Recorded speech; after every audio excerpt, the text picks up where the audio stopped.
disorders, some mental illnesses.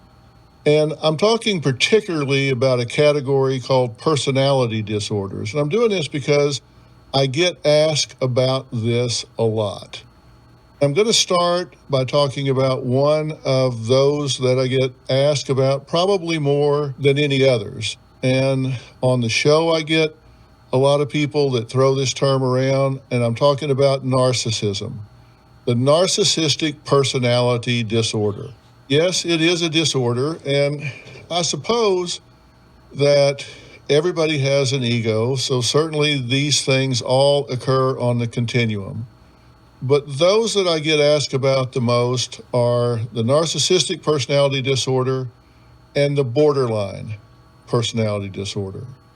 So I want to talk to you about what it really means, what we're really talking about when we say narcissism and narcissistic personality disorder.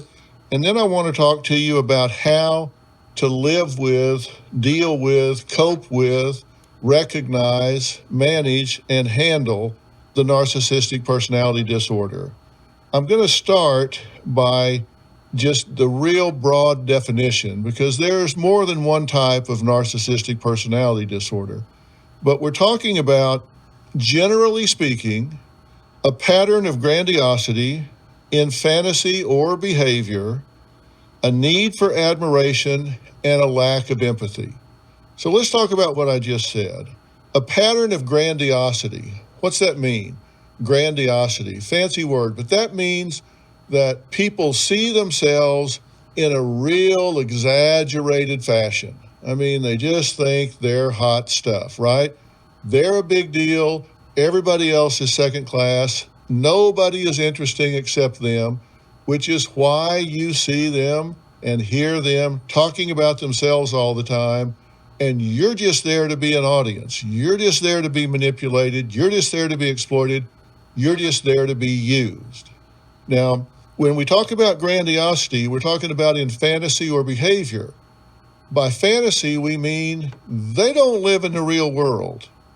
They live in a world of their own. They see themselves as exceptional, extraordinary, entitled, and their behavior will reflect that.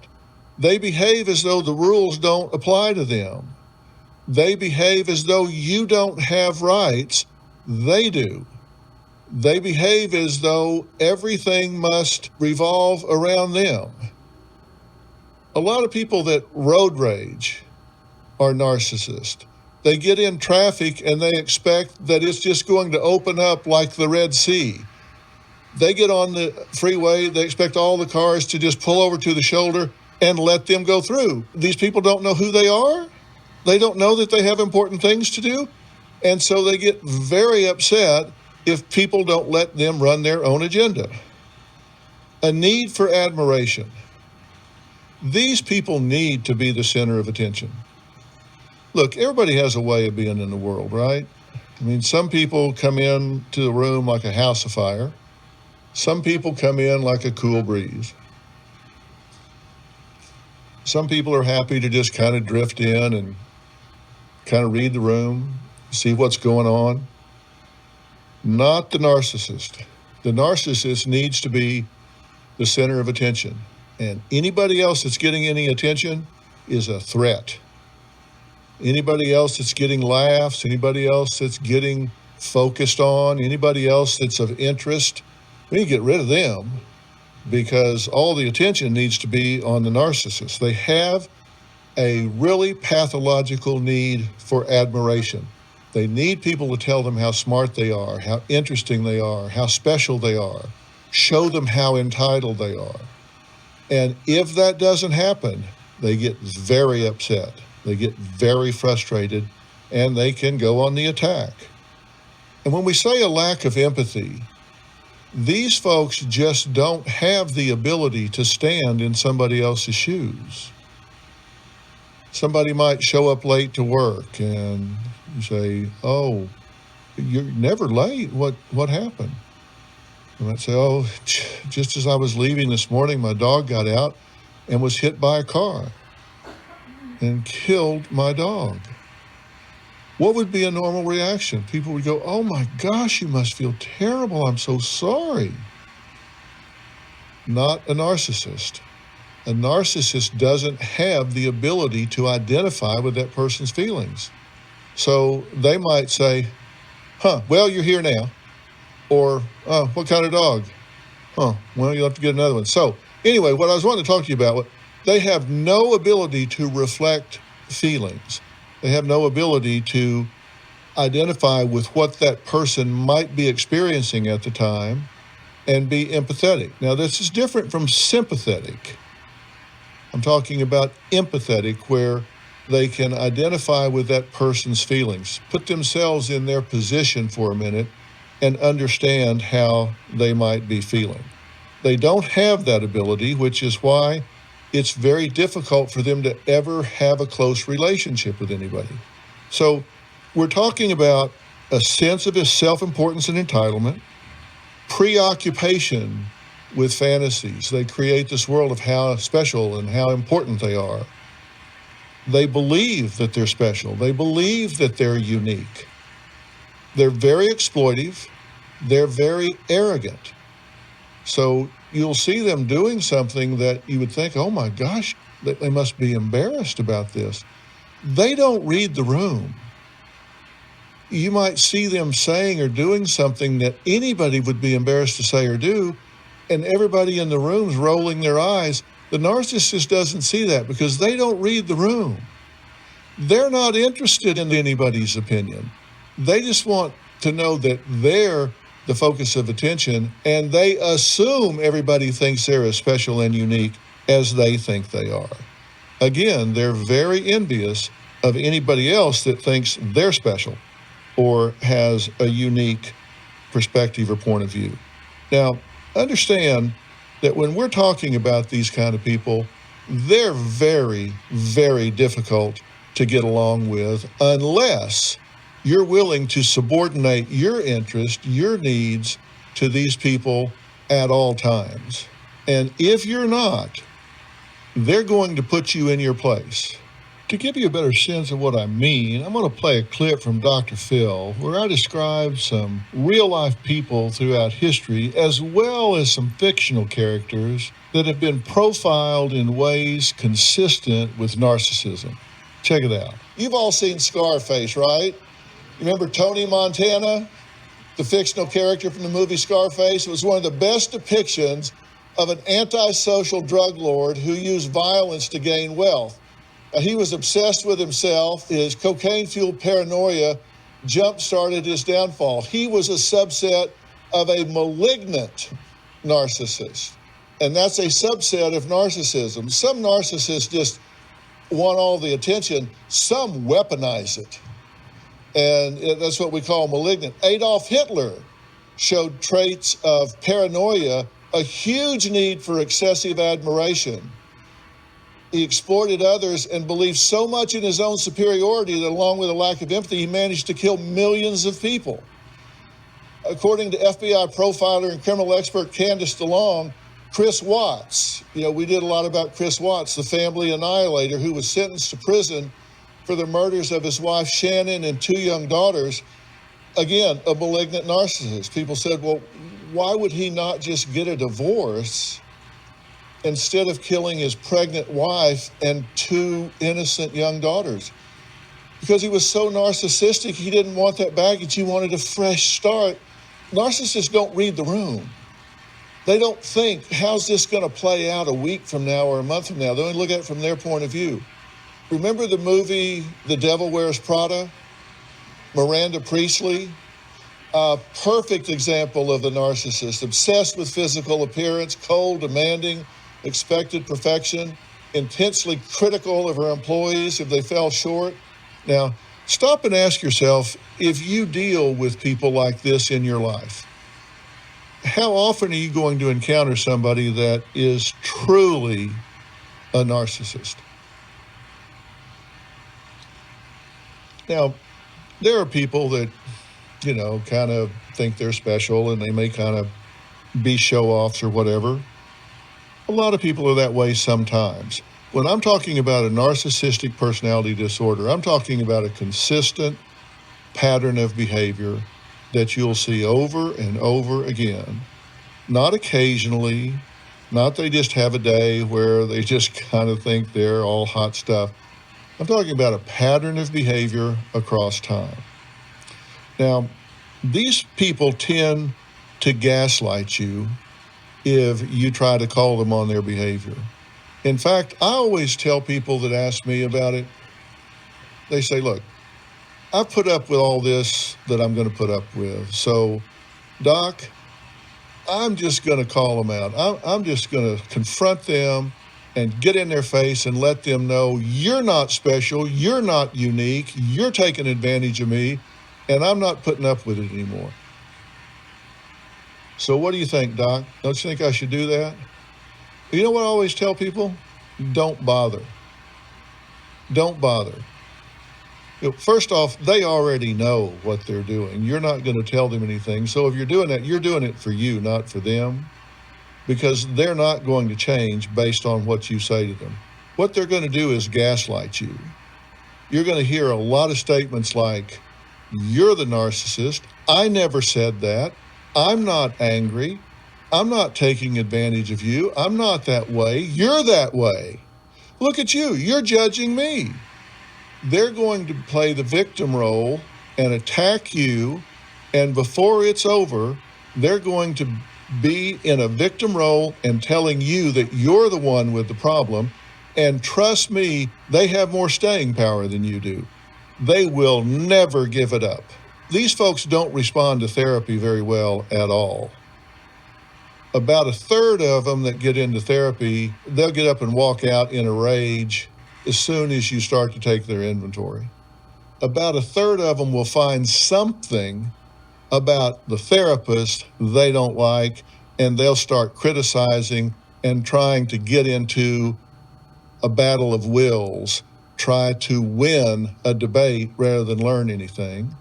And, the remainder, they might try to listen for a period of time. Some might get some better, but I can tell you, generally speaking, I think some of these people actually get worse in therapy than better, because the therapist tries to point out to them what their deficiencies are, such as a lack of empathy. And they say, what do you mean? And they might use the example that I used of what happens when somebody comes in and says their dog got run over. So what they're doing is basically teaching the narcissist how to mimic empathy. So all they've done is make the narcissist more dangerous, because now the narcissist at least knows how to mimic the first layer of empathetic conversation or behavior. And that's why I say they've actually made them worse. They now have given them the tools to at least hide their narcissism a little bit better. So I think it's very, very difficult. When you go to talk to them and say, look, I see you for what you are. I know what you're doing. It's not going to get you anywhere. I'm going to tell you how to deal with it. I'm going to tell you what you can do in a minute, but not really going to help to confront them. Now, I talked about narcissism in kind of a general sense, the grandiosity, the sense of entitlement, how arrogant they are, ignoring the rules, thinking they're special, dominating attention. And people ask just how frequent is this? I think statistics say that maybe it's as much as 10 or 15% of certain populations, but it kind of depends on what group you're talking about.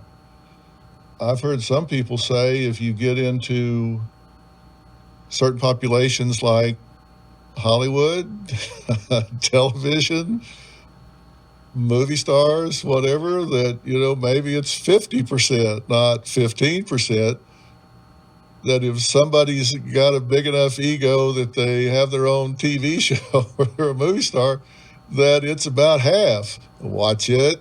I know what you're thinking. But I think if you're in certain populations, it's probably more frequent than it is in others. Management, CEOs, doctors, leadership positions. I think the truth is that sometimes our society does reward some of this behavior. And I've said we shouldn't reward bad behavior, but sometimes we do pay off those that have these aggressive tendencies. But the truth is that there are really 4 kinds of narcissism, not just one general kind of narcissism. One is the classic narcissist that I described. That's the classic kind of egotistical, attention-seeking, entitled narcissist. The second category that I like to break out are what I call the malignant narcissist. These have all the characteristics and traits of the classic narcissist that I described, but this particular subset are mean. They weaponize all of those things that we just talked about. They seek to hurt people. They use that arrogance. They use that entitlement. They use that to wreck people's lives, ruin their careers, break up their families, destroy their self-esteem and self-worth purposely. They weaponize it, they target people, and they go after them. Malignant narcissists are, in common parlance, kind of psychopaths. They hurt people. They mean to hurt people because they're mean. The third category is a very interesting group. It's called the Covert Narcissist. Now, these folks sometimes are a little harder to spot, but trust me, they're just as narcissistic as the strutter. They're just as narcissistic as the blowhard that wants to be the center of attention at all times. But the covert narcissist is one that likes to play the victim role.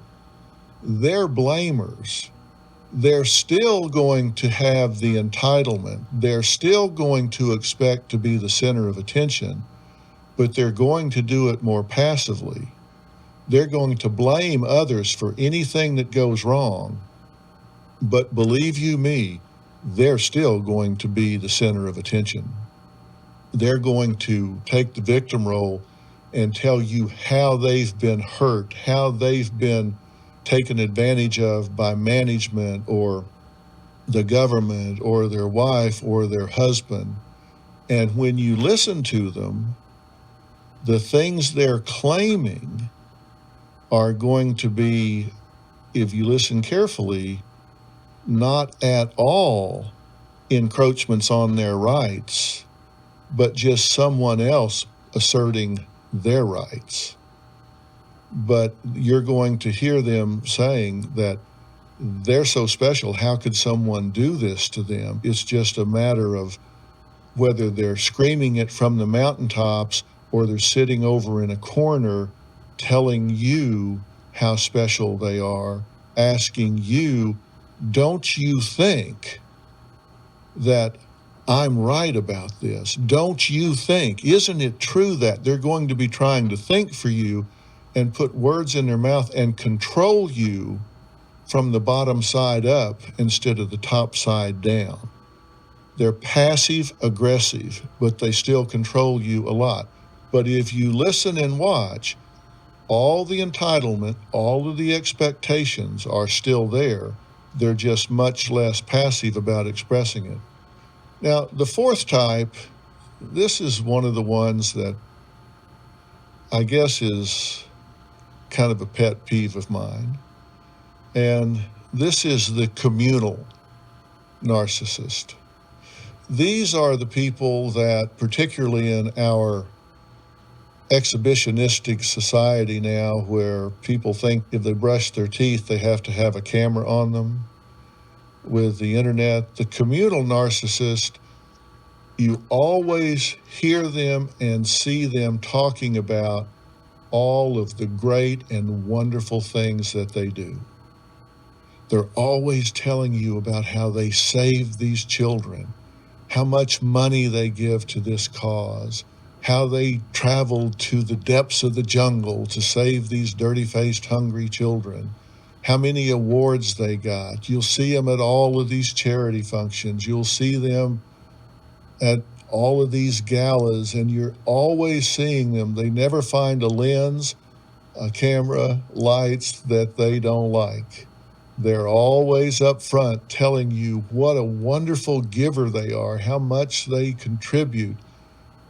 And, look at me, what a philanthropist I am, what a giver I am. And you can't give them enough attention. I mean, some of these organizations, they'll give them a little money and it's like, oh my God, they're forever in their debt. There's no way you can ever please them, no way you can ever thank them enough, no way you can ever do enough.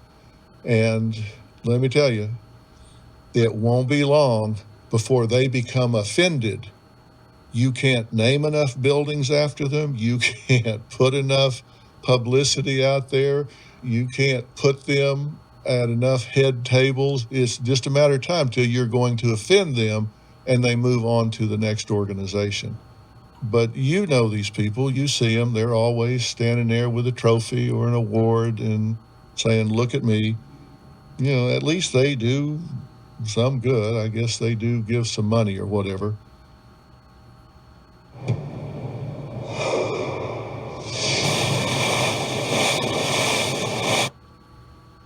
Those are the four types. So how do you deal with these people? How do you live with these people? How do you get along with these people? And how do you recognize if you actually have one of these people in your life?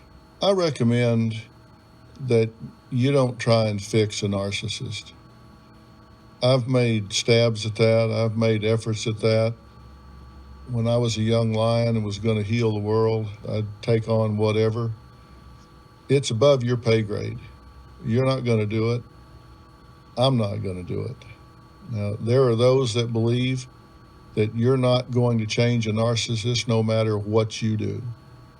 And people ask me, well, why not? Can't anybody learn to change? And sure, in theory, anybody can learn to change. People ask me where these folks come from. Why does somebody turn out to be a narcissist and somebody else doesn't? And isn't it true if you kind of know that, then maybe you know where to start working on them to change them? Nobody really knows where this comes from. I'll tell you what some of the primary theories are. Maybe it'll give you some insight to excuse yourself from feeling responsible for fixing it. People ask, is this something genetic? Is it environmental? I think the research is very ambiguous, but I think most people would agree that it's a learned behavior. Most people would agree that they come from the extremes of parenting. They either had a parent that was way overprotective and, carried the kid around on a satin pillow and made the child believe that they were entitled by turning him into spoiled brats. And I always say, we're not raising children, we're raising adults. And so whatever you do with your child, that's what you're creating as an adult. So I said the extremes of parenting. One is you've treated your child in such a way that they become a spoiled brat child, so they become a spoiled brat adult. And the other extreme of parenting, of course, is if they've been neglected or abused. And so this is a reaction of, I'm going to be so arrogant. It's kind of a get them before they get me strategy in life, where they just become so self-protective by being arrogant and haughty and entitled that nobody's ever going to do that to me again, because I'm going to put myself above everybody so I can't be hurt. I'm going to fly above the crowd where I can't be hurt. These are theories. I'm not presenting this to you as fact. I'm telling you what psychodynamicists say when they say, look at the parents if you want to understand why somebody turns out the way they do as an adult. Now, does that make it easier for you to suffer these people or not? Maybe it does. If you are not that way and you have empathy, maybe understanding it gives you a little bit of staying power. But as I said before, I'm one of those people that thinks anybody can change. I'm the incurable optimist, but these are people that just don't have a good prognosis. There's some mental illness problems that have good prognosis, like phobias. Somebody has a phobia, anxiety, you can deal with that, and it's got a very good prognosis. Personality disorders don't have the best prognosis because in the individual's eyes, what they're doing is working for them. And so their belief is, why fix what ain't broke? A narcissist doesn't respond well in part because they don't see a problem. They think they're special. They think they're unique. They think they got it going on. They live in a fantasy world in which they are the top dog. They are the unique, entitled, special individual. So what is there to fix? It's the rest of you that have the problem. Catch up. Get your game together. I don't have the problem. You have the problem. So you can't change what you don't acknowledge. Y'all have heard me say that. A narcissist is not going to acknowledge that they have a problem. So why would they have a to-do list?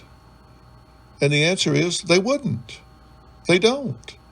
They don't have a to-do list. Most personality disorders don't have a to-do list because they think what they're doing is protecting them, working for them, getting them what they want. So if you're not going to change them, what are you going to do? Well, you're going to have to learn to deal with them. You're going to have to learn to not allow yourself to be sucked down by these people, to not get into their ego suck hole where you just get pulled down into this dark, bottomless pit where you cannot ever do enough to make these people happy. And the first thing I want you to do is establish some boundaries and recognize it's not your job to fix them. You couldn't fix them if it was your job. And you cannot let them have the power to determine how you feel about who you are. If you give them the power to determine your self-worth in a relationship, whether it's romantic or as a family member or at work, whatever the situation, if you give them the power to determine your validation, your self-worth, I promise you, you're going to lose because they have to put you down in order for them to feel better. It's what I call leveling. They either have to build themselves up so they feel equal to or superior, or they have to shoot you down so they don't think you've got anything over on them. That's leveling. They can't be in a one-down position ever. So they always have to, in some way, keep you from having any advantage. And if you feel good about yourself, if you are at peace with yourself, if you think you're in touch with your authentic self, if you have a good sense of self-worth, a good definition of self, they can't suffer that, because it gives you a sense of power and peace that they just can't endure. So they have to take that away from you. They have to tear that down. You cannot let that happen. So that's why I say you've got to set up a boundary, and you cannot take the bait, and you cannot be the bait. And let me tell you what I mean by that. These people are going to say things that anybody would find offensive. They're going to violate your rights. And it's not just being assertive. Assertiveness is when someone acts in a way to protect their own rights, but they do it without stepping on anyone else's rights. Aggressiveness is when people assert their rights and they trample all over someone else's rights. That's what a narcissist does. They do it by gaslighting, and I'm going to tell you what I mean by that. And if you're dealing with a narcissist, get out your fire extinguisher, because you're going to get gaslit. They are going to talk to you in such a way that anything that goes wrong is your fault. And anything that they do is your fault. You're going to hear phrases, I mentioned a few of them before. I didn't say that. I'm not mad. It's not that big a deal. Why are you being so sensitive? Why are you blowing this all out of proportion? What is wrong with you? What is wrong with you? I just want to be happy. I just want to get along. I'm just trying to have a life here. You're making a big deal out of everything. I'm not upset. I wasn't yelling. I'm just passionate. You're the one with the problem. You're the one that's upset. You're the one that's making a big deal here. What's wrong with you? And it all keeps coming back to what's wrong with you. And they're happy to answer that question. You're too sensitive. You're just too sensitive. You don't like it when I'm happy. You don't like it when I'm doing what I need to do. You have to be in control. You're the one that's judging. You're the one that thinks you're better. It's not me. You think you're better than me. Look at you. You're judging me. That's the gaslighting phrases you're going to hear. And if you don't have a boundary, you're going to take that bait and start questioning yourself whether or not, well, maybe it's me. Maybe it's me. But what do I want you to do? I want you to remember this conversation that we're having right now. I told you this was going to be a little different, that I just wanted it to be a conversation. And I want you to remember when this happens, you know what? When I was on my walk and I was listening to Dr. Phil in my earbuds, this is exactly what he was talking about. This person is using the exact ideology that he was talking about. Now, the word choice might be a little bit different, but the sentiment will be the same, and that is, you're the problem, not me. You're too sensitive, you're too touchy, you're too hair-triggered. Whatever their words are going to be, it's going to all come down to, this is your fault. You're creating the problem, not me. If you would just settle down, we would be fine. If you're hearing that, I want you to remember this conversation and say, this is exactly what I was hearing from Dr. Phil. These are exactly the things that we were talking about. Now, to do this, when I say boundaries, you've got to put up some fence lines. You've got to say, look, I know who I am. I know what's right. I know what's wrong.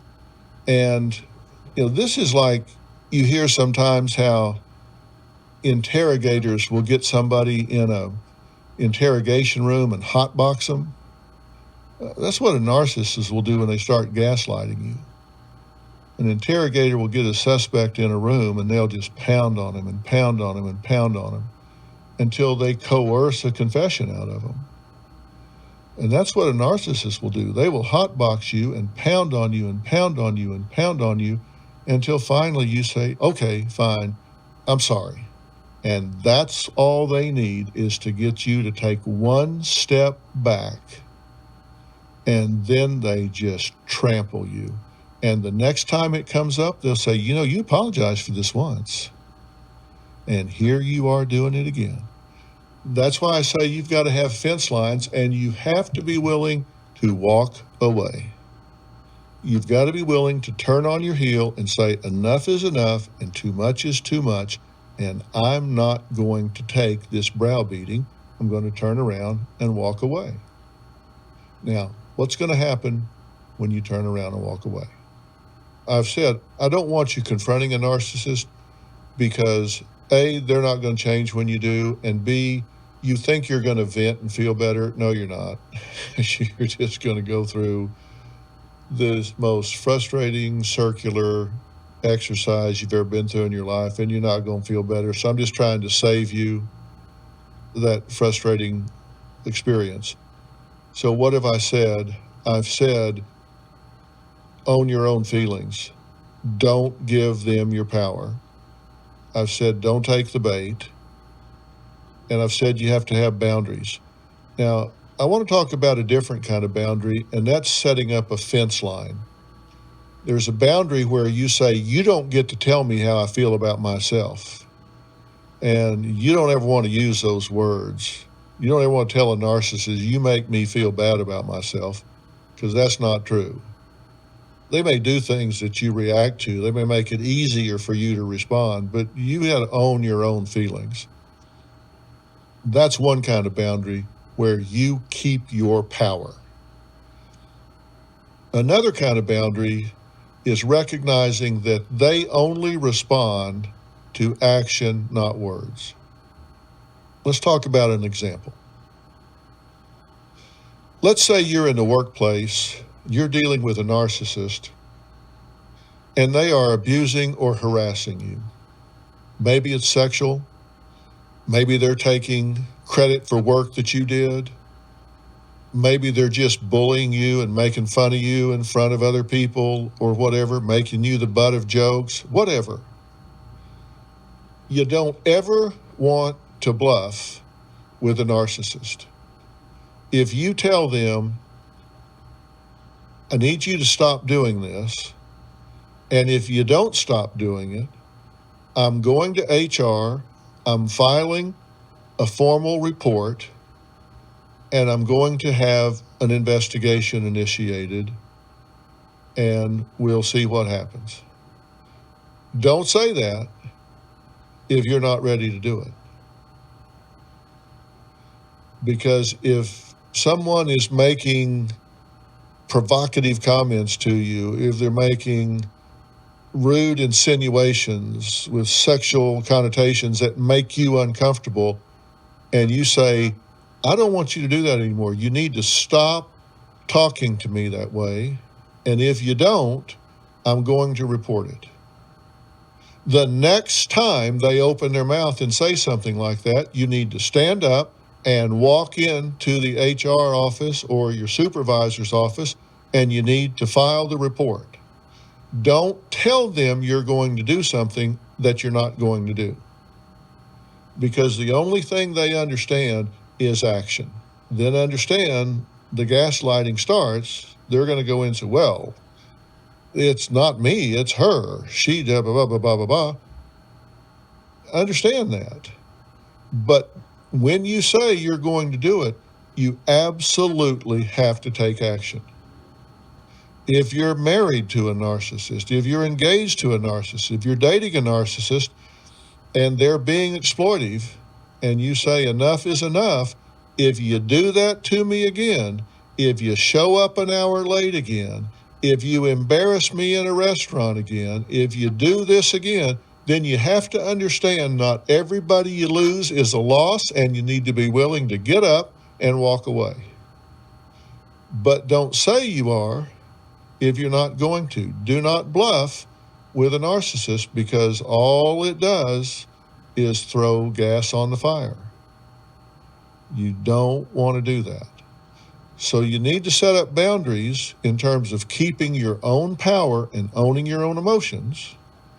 And then you need to set up barriers where you say there are certain behaviors that I will not tolerate, and if you do them, I'm either going to report you, or I'm going to end this relationship, or whatever it is you feel that you need to do, but do it.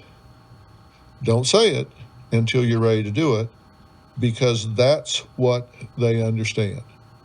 If you say it, do it. Now, let me tell you what to expect when you do.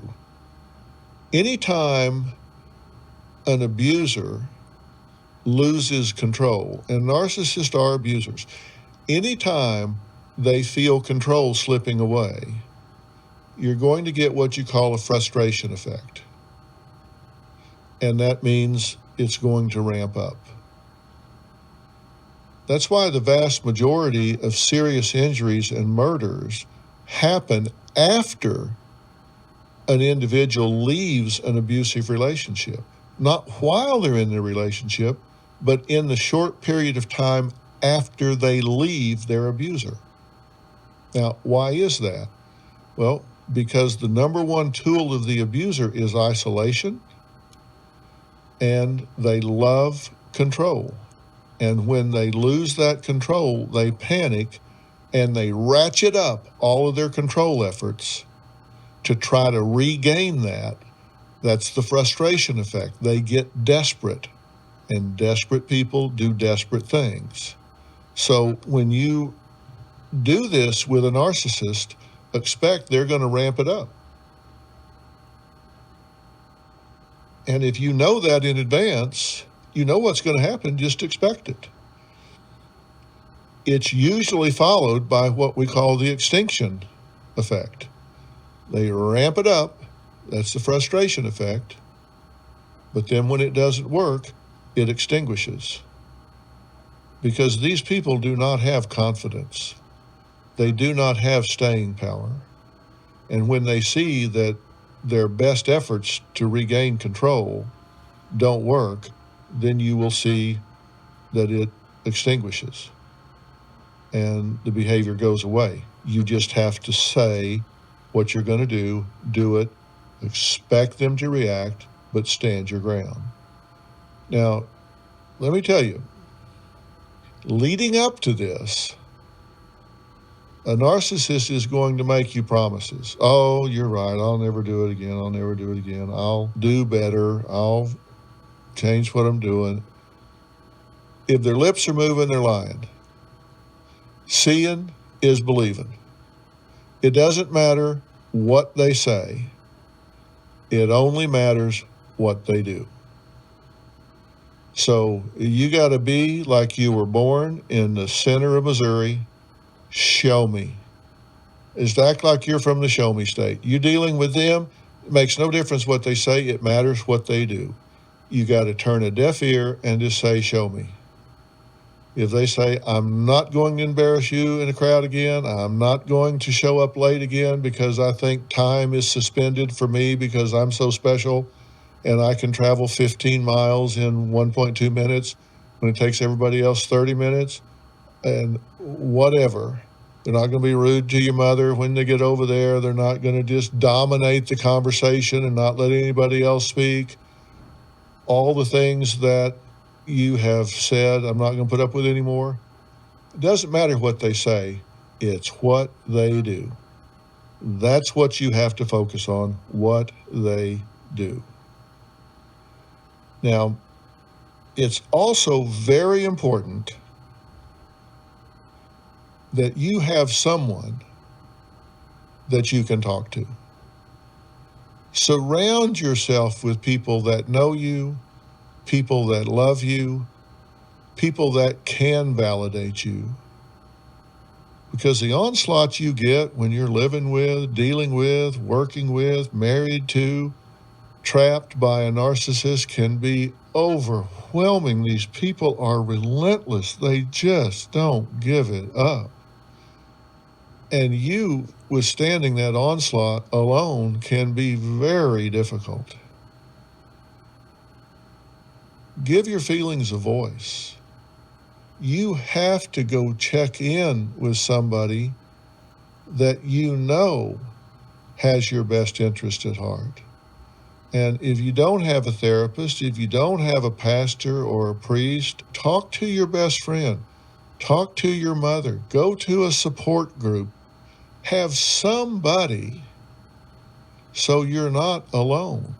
Have somebody to help you reset the dial so when you get beaten down by these narcissists, whether it's a classical narcissist or a malignant narcissist that's just mean, or a covert narcissist that's just so whiny and passive aggressive, but they dominate everything, or a communal narcissist is just constantly just telling you how wonderful they are, and they just take all of the air out of the room, and you're just suffocating to have a normal conversation with an adult.